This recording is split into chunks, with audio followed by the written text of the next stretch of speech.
வீட்டில் இருந்துட்டே பார்ட் டைமாக ஒர்க் பண்ணணும்னு நினைக்கிறீங்களா?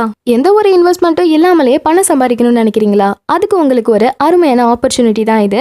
ஏன்னா இந்த வேலையை பார்க்குறதுக்கு உங்களுக்கு 18 வயசுக்கு மேலே இருந்தாலே போதும். அதுவும் உங்ககிட்ட ஒரு ஆண்ட்ராய்டு மொபைல் இருந்தாலே ஒரு நாளைக்கு 3 மணி நேரம் மட்டும் ஒர்க் பண்ணி உங்களால் வருமானம் சம்பாதிக்க முடியும். இதுக்கு எந்த ஒரு இன்வெஸ்ட்மெண்ட்டும் தேவையில்லை. அது மட்டும் இல்லாமல் இந்த நிறுவனம் அரசாங்கத்தோட அனுமதி பெற்ற நிறுவனம். அதனால வீட்டில் இருந்துட்டே பார்ட் டைமாக ஒர்க் பண்ணணும்னு நினைக்கிற ஸ்டூடெண்ட்ஸ், இல்லத்தரசிகள்னு எல்லாருமே இதை யூஸ் பண்ணிக்கலாம். ஸோ இதை பற்றின டீட்டெயில்ஸ் தெரிஞ்சுக்கணும் அப்படின்னா டிஸ்கிரிப்ஷனில் நம்பர் கொடுத்துருக்கேன். ஸோ வேணுங்கிறவங்க வாட்ஸ்அப் பண்ணி தெரிஞ்சுக்கோ. எல்லாருக்கும் ஹாய். நீங்கள் பார்த்துட்டு இருக்கிறது எஸ்கே தமிழ் வாய்ஸ் ஓவர். வாங்க இப்போ மை டீமன் கே ட்ராமாவோட நெக்ஸ்ட் எபிசோட் பார்க்கலாம். லாஸ்ட் எபிசோடில் இசுன் உல்ஷிம் கிட்ட ப்ரப்போஸ் பண்ணுற வரைக்கும் பார்த்துருந்தோம். இந்த எபிசோட் இதுலேருந்து தான் கண்டினியூ ஆகுது. இப்போ நம்ம ஹீரோ என்னதான் கன்வின்ஸ் பண்ண ட்ரை பண்ணாலுமே உல்ஷிம் எல்லாத்துக்குமே நெகட்டிவாகவே பதில் சொல்லிட்டு இருக்கா. ஆனால் ஒரு கட்டத்துக்கு மேலே உல்ஷிம் என்ன சொல்கிறான்னா, நீ என்கிட்ட கேட்டல்ல எனக்கு டான்ஸ் பிடிக்காம போகிறதுக்கு ஏதோ காரணம் இருக்கும்னு. அந்த காரணம் என்ன தெரியுமா? நான் என் ஊரில் இருக்கும் போது என் கூட ஒரு ஃப்ரெண்டு இருந்தா. அவளும் என்ன மாதிரி தான் டான்ஸ் ஆடுவா. ஆனால் ஒரு கட்டத்தில் அவள் கொடுமையை தாங்க முடியாமல் அவளோட உயிரை அவளே எடுத்துக்கிட்டா. நீ சொல்கிற மாதிரி அவளுமே ஒருத்தரை லவ் பண்ணிட்டு தான் இருந்தா. ஆனால் அவளோட காதல் ஒன்றும் அவள் உயிரை காப்பாதலையே. எங்களை மாதிரி பிறந்தவங்க எல்லாருக்குமே கஷ்டம் மட்டும்தான் வாழ்க்கையிலே இருக்கும் அப்படின்னு சொல்லி ரொம்ப ஃபீல் பண்ணேன். அப்பாவன் அப்படின்னா நான் உங்ககிட்ட அதை ப்ரூஃப் பண்ணி காட்டுறேன். ஒருத்தவங்களோட காதல் அவங்கள நேசிக்கிறவங்கள காப்பாற்றுன்றத நான் ப்ரூஃப் பண்ணுறேன். வேலைனால அப்படி பண்ண முடியலன்னா கூட நீ கஷ்டப்படும் போது நானுமே கண்டிப்பாக உன் கூடவே தான் இருப்பேன். அந்த சூழ்நிலையிலுமே நான் உன்னை விட்டு போக மாட்டேன் அப்படின்னு தான் சொல்கிறான். ஆனால் அப்போ கூட உல்ஷிம்க்கு இவன் மேலே பெருசாக நம்பிக்கை வந்த மாதிரி தெரியல. ஆனால் அடுத்த நாளே இசுன் என்ன பண்ணுறான், ஏதோ ஒரு புக்கை கொண்டு வந்து, இங்கே பாரு, இந்த புக்கை நல்லா படிச்சு பாரு. இதில் இந்த உலகத்தில் இருக்க எல்லா மக்களுமே சமம்னு போட்டிருக்கு. இதை நம்ம ஃபாலோ பண்ணுவோம் அப்படின்னு சொல்லி கொடுக்குறான். ஆனால் அது சாதாரண புக்கு இல்லை. அந்த நாட்டில் இருக்கவங்கலாம் ஒரு பண்பாடு கலாச்சாரத்தெல்லாம் ஃபாலோ பண்ணுவாங்கல்ல, அந்த மாதிரி இல்லாமல் அது வேறு ஏதோ ஒரு கலாச்சார புக்கு. அதை பார்த்த உடனேயே இவளுக்கு ரொம்ப சந்தோஷமா இருக்கு. ஏன்னா எல்லாரும் சமம்னு ஒரு புக்கில் இருக்கே அப்படின்னு சொல்லி ரொம்ப சந்தோஷப்படுறா. ஆனால் அதுக்கும் அடுத்ததுலேருந்து இவங்க 2 பேரும் என்ன பண்ணுறாங்க, அந்த கலாச்சாரத்தை அந்த ஊர் முழுக்க பரப்ப ஆரம்பிக்கிறாங்க. இவங்க என்னமோ அது ரொம்ப நல்ல எண்ணத்தில் தான் பண்ணிகிட்டு இருக்காங்க. அப்போ இவளுக்குமே கொஞ்சம் கொஞ்சமாக இசுன் மேலே ரொம்பவே லவ் வர ஆரம்பிக்குது. இந்த புக்கில் இருக்கிறத இந்த ஊர் மக்கள் படித்தாங்கன்னா எல்லாருமே சமம்ங்கிறத அவங்களுமே புரிஞ்சுப்பாங்க. சீக்கிரமாகவே நம்மளால் ஒன்று சேரவும் முடியும் அப்படின்னு சொல்லி ஒருத்தவங்களுக்கு ஒருத்தர் ரொம்பவே ஆறுதலாக பேசிக்கிறாங்க. அப்போ இவன் மனசுக்குள்ளே நினைக்கிறான், இவங்க 2 பேரும் ஒருத்தரை நம்புறதாலேயே இவங்களோட விதி மாறி இருக்கும். ஆனால் யாருக்கு தெரியும், இதுக்கும் பின்னாடி எங்களுக்கு ஒரு பெரிய பிரச்சனை இருக்குன்னு அப்படின்னு அவன் நினைக்கிறான். ஏன்னா இவங்க 2 பேரும் இப்படி லவ் பண்ணிட்டு இருக்காங்கன்ற விஷயத்த இந்த இசுனோட பாதுகாவலன் போய் இசுனோட அப்பா கிட்ட போட்டு கொடுத்துடுறான். உடனே அவர் இதுக்கு ஒரு முடிவு கட்டியே ஆகணும் அப்படின்னு சொல்லி யோசிக்க ஆரம்பிக்கிறாரு. பட் நெக்ஸ்ட் டே என்ன நடக்குதுன்னா, இசுன் உல்ஷிம் கிட்ட வந்து பேசுகிறான். அப்போ அவன் சொல்கிறான், இங்கே பாரு, என்னால் கொஞ்ச நாளைக்கு உன்னை பார்க்க வர முடியாது. ஏன்னா எக்ஸாம் எழுதுறதுக்காக நான் பக்கத்து ஊருக்கு போகிறேன். நான் திரும்பி வர கொஞ்ச நாள் ஆகும். ஆனால் எனக்காக வெயிட் பண்ணு அப்படின்னு சொல்ல அவளும் கொஞ்சம் சந்தோஷமாக தான் பார்த்துட்டு இருக்கா. அப்போ அவன், சரி நான் போயிட்டு சீக்கிரமாகவே வந்து உன்னை கண்டிப்பாக கல்யாணம் பண்ணிக்கிறேன் அப்படின்னு சொல்ல அவளும், சரி கண்டிப்பாக உனக்காக நான் காத்துட்ருப்பேன், என்னை மறந்துடாத அப்படின்னு சொல்கிறா. அப்பா அவனும் அவன்கிட்ட இருக்க செயினை கையில் கொடுத்துட்டு, இங்கே பாரு, நான் உன்னை மறக்கிறதுக்கு என் உயிரையே எடுத்துடுவேன் சரியா?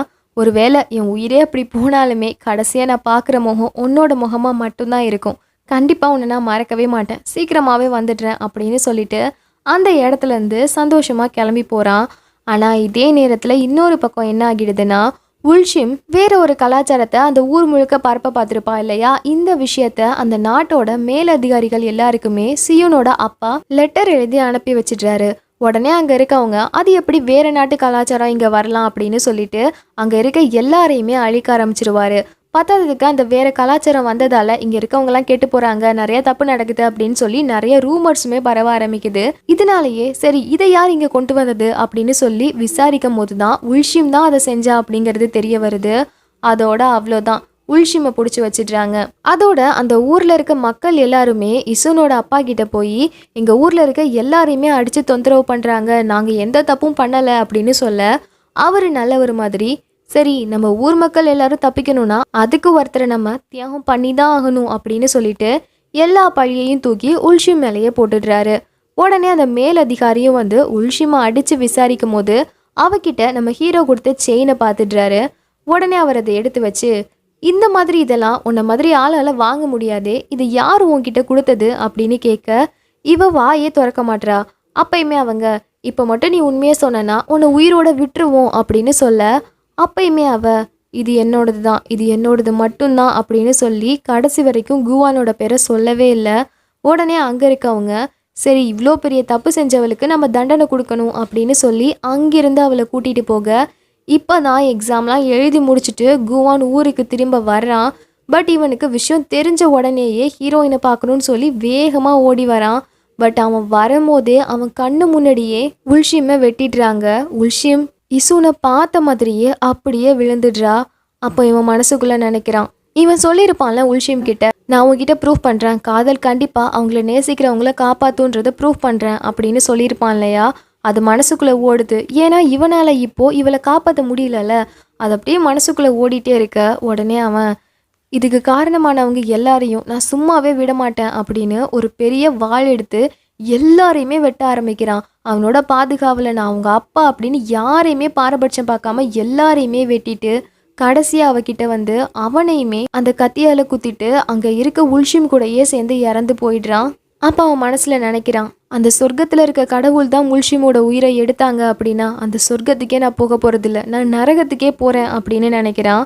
இப்போ இந்த விஷயம் எல்லாமே இங்கே ப்ரெசண்ட்டில் இருக்க குவானுக்கு ஞாபகம் வருது. அந்த நேரத்தில் அங்கே நம்ம ஹீரோயினோட ஃபேஸ் வேற தெரிய அவன் அப்படியே ஓ அப்படின்னா உன் சாவுக்கு காரணம் நான் தானே, நான் மட்டும் நம்ம 2 பேரும் ஒன்று சேர முடியும்னு நம்பிக்கையாக பேசலை அப்படின்னா கண்டிப்பாக இந்த நேரம் நீ உயிரோட தானே இருந்திருப்ப அப்படின்னு தோஹியை பார்த்து பேசுகிறான். அப்போ தான் அவன் கழுத்தில் தொங்கிட்டு இருக்க அந்த செயினை பார்க்குறான். ஆக்சுவலி இதே செயினை தான் இவன் போன ஜென்மத்தில் உல்ஷிம் கிட்ட கொடுத்துருப்பான். இதை பார்த்த உடனே அவன் என்ன சொல்கிறதுனே தெரியாமல் ஒரு ஷாக்கில் இருக்கான். தென் கொஞ்ச நேரத்திலேயே ஹீரோயினுமே எழுந்துடுறா. எழுந்த உடனே அவள் ஹீரோவுக்கு காஃபி கொடுத்துட்டு உன் முகம்லாம் ஏன் ஒரு மாதிரி இருக்குது, நீ ஓகே தானே அப்படின்னு கேட்க அவன் உடனே அது எனக்கு ஒரு கனவு வந்தது அப்படின்னு சொல்கிறான். அப்போ அவள் அது என்ன அப்படின்னு கேட்க அவன் சொல்கிறான், இல்லை நான் மனுஷனாக இருக்கும் போது என்ன நடந்ததுன்னு கனவு வந்தது அப்படின்னு சொல்ல அவன் உடனே அப்படியா, அந்த கனவுல என்ன நடந்தது, நீ என்ன மாதிரி ஆள் அப்படின்னு கேட்க அவன் சொல்கிறான், நான் மனுஷனாக இருக்கும் போது உல்ஷிம்னு ஒரு பொண்ணை லவ் பண்ணேன் அப்படின்னு.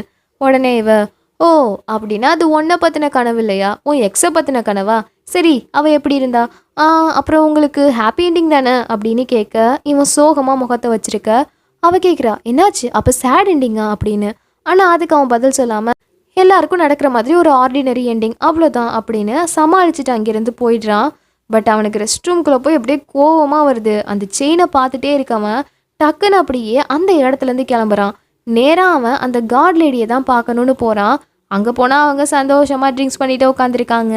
பட் இவனை பார்த்த உடனேயே எல்லாரையுமே அனுப்பிட்டு என்னப்பா உன்னோட மெமரிஸ்லாம் உனக்கு திரும்ப வந்துருச்சு போல அப்படின்னு சொல்ல அவன் உடனே கோபத்தோட என்னை இப்படி மாற்றினது நீங்கள் தானே, நான் உல்ஷிமை எல்லாரும் கொண்டுட்டாங்கன்னு சொல்லிட்டு எல்லாரையும் என் கையாலேயே கொன்னேன், ஏன் உயிரை கூட நான் எடுத்துக்கிட்டேன், ஆனால் நீங்கள் உங்களோட சுயநலத்துக்காக என்னை இப்படி டீமனாக மாற்றி வச்சிருக்கீங்கல்ல, உங்களுக்கு கொஞ்சம் கூட கில்ட்டினஸாகவே இல்லையா அப்படின்னு கேட்க இவங்க உடனே பொறுமைப்பா பொறுமை, எதுக்கு இவ்வளோ கோவப்படுற என் மேலே, ஆமாம் உனக்கு கோவம் ஏன் மேலையா இல்லை ஓ மேலையா இல்லை தோஹி மேலையா இல்லை உன்னோட விதி மறுபடியும் மறுபடியும் நீங்கள் இணைய முடியாது அப்படிங்கிற பயத்தாலையா அப்படின்னு கேட்க இவனும் எனது மறுபடியுமா அப்படின்னு கேட்க இவங்க சிரிச்சுட்டே உண்மையாக சொல்லணும்னா எனக்கு அந்த நேரத்தில் ஒரு டீமான் தேவைப்பட்டுச்சு, நீ ரொம்ப கோவத்தோடு இருந்த, அதனால உன் கோவத்தை நான் யூஸ் பண்ணிக்கிட்டு எனக்கான ஒரு தீமனா உன்னை நான் மாற்றிக்கிட்டேன், அதோட இப்போ உன்னோட சக்தி மறுபடியும் உன் உடம்புக்குள்ளே போயிருக்கிறதுக்கும் உங்களோட விதி மறுபடியும் விளையாட போகுதுன்றது தான் ஆன்சர் அப்படின்னு சொல்ல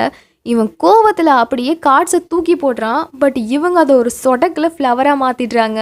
அப்போ குவான் கண்ணுலேருந்து நெருப்பாக வந்துட்டு இருக்கு. ஆனால் இவங்க என்கிட்டேவாடா அப்படின்னு சொல்லி ஒரு லுக்கு விடுறாங்க பாருங்க, செம்மையாக இருக்குது. அப்போ அவங்க இங்கே பாரு, இந்த விதியை உருவாக்குனாலே நீ தான், அதனால நீ என்ன பண்ணியோ அதுக்கான பலன் எல்லாத்தையும் இப்போ நீ அனுபவிக்க தான் போகிற அப்படின்னு சொல்ல இவன் கோவத்தோடு அங்கேருந்து கிளம்பி போகிறான். நேராக அவன் ஆஃபீஸ்க்கு தான் போகிறான். பார்க்க இவங்களை பார்த்துட்டு என்னாச்சு பாஸ், முகம் ஒரு மாதிரி இருக்குது, அதோட ஒரு விஷயம் சொல்லணும், உங்களோட பாஸ்ட் லைஃப்பில் என்ன நடந்ததுன்னு நான் எல்லாமே கண்டுபிடிச்சிட்டேன், உங்கள் பேர் அப்படின்னு வர இவனே என் பேர் இசுன் அப்படின்னு சொல்ல இவர் உடனே என்ன பாஸ் உங்களுக்கு எல்லாம் ஞாபகம் வந்துருச்சா அப்படின்னு கேட்குறான். அப்போ இவரும் ஆமாம் அப்படின்னு சோகமாக சொல்ல பார்க் கேட்குறான், அப்படின்னா உங்கள் கூட இருந்த பொண்ணை பற்றி அப்படின்னு ஆரம்பிக்க இவன் சொல்லிடுறான் அது தோஹி தான் அப்படின்னு. உடனே இவர் என்ன பாஸ் சொல்கிறீங்க, தோஹியா? அப்படின்னா உங்கள் பவர் அவங்க உடம்புக்குள்ளே போனது, உங்களோட பவர் திடீர்னு ஒர்க் ஆகாமல் போனது, இது எல்லாத்துக்குமே உங்களோட போன ஜென்மம் தான் காரணமா? சரி, இதை பற்றி நீங்கள் தோஹி கிட்ட சொல்ல போகிறீங்களா அப்படின்னு கேட்க, இல்லை அது சொல்லாமல் இருக்கிறது தான் அவளுக்கு ரொம்ப நல்லது அப்படின்னு அமைதியாகவே இருக்காரு. இன்னொரு பக்கம் தோஹி இருக்கால, அவள் வந்து நம்ம ஹீரோ காலையில் சொன்னதை பற்றி தான் யோசிக்கிறா. உல்ஷிமா, ஏன் உல்ஷிமை பற்றி பேசும்போது அவன் டக்குன்னு போயிட்டான்?